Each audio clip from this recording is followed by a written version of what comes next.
हरे कृष्ण। आइए आज भी हम प्रभु श्री राम की महिमा सुने और उनकी कथा सुने। आज बहुत पवित्र तिथि है रामनवमी पर्व की। आप सभी भक्तों को अनगिनत और अनगिनत बधाइयां। गीता में श्री कृष्ण कहते हैं ना, परित्राणाय साधूनाम विनाशाय च दुष्टकृता।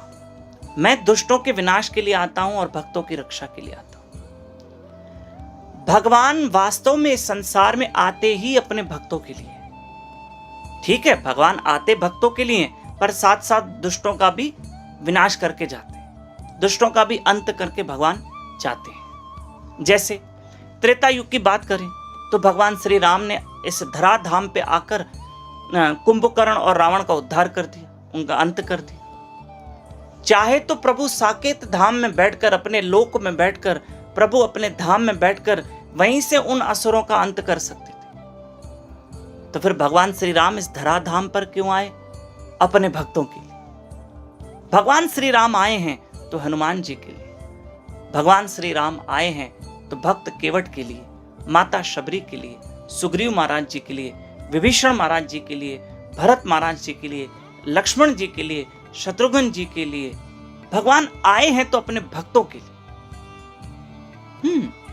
और भगवान को भक्त प्रिय हैं और भक्तों को भगवान प्रिय है, इसलिए तो धराधाम पे आते हैं अपने भक्तों को आनंद देने के लिए। बाकी अगर दुष्टों का विनाश करना है तो ठीक है, भगवान आते तो भक्तों के लिए, पर साथ साथ वो भी काम कर लेते कि चलो दुष्टों का भी अंत हो जाए।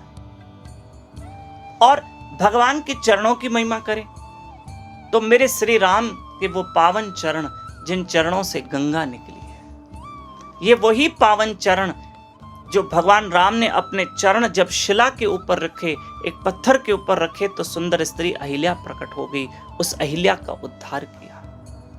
ये वही पावन चरण मेरे श्री राम का, श्री राम जी के वो पावन चरण, जिन चरणों को भक्त केवट ने उनका पाद प्रक्षालन किया है, उनके चरण धोए हैं। ये वही पावन चरण जो माता शबरी के कुटिया में पड़े थे।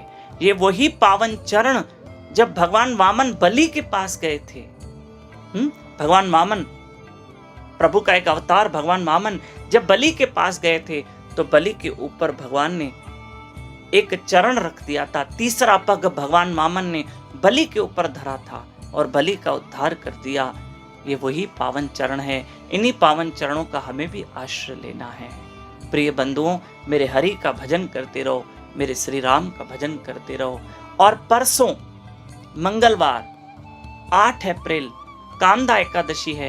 एकादशी का व्रत करें। एकादशी के दिन जल्दी उठना चाहिए, हमारे साथ उठना। हम लाइव रहेंगे भगवान की दया से, गुरु कृपा से, सुबह 4:30 से 5:30 बजे ब्रह्म मुहूर्त अमृत वेले में अर्ली मॉर्निंग उठिए। एकादशी के दिन जल्दी उठना चाहिए और 4:30 से 5:30 बजे उठकर सुबह में हमारे साथ लाइव रहिए। यूट्यूब चैनल दामोदर दास पे लाइव रहकर हमारे साथ जप करें, एकादशी की कथा सुने, हरि कथा सुने। हरे कृष्ण।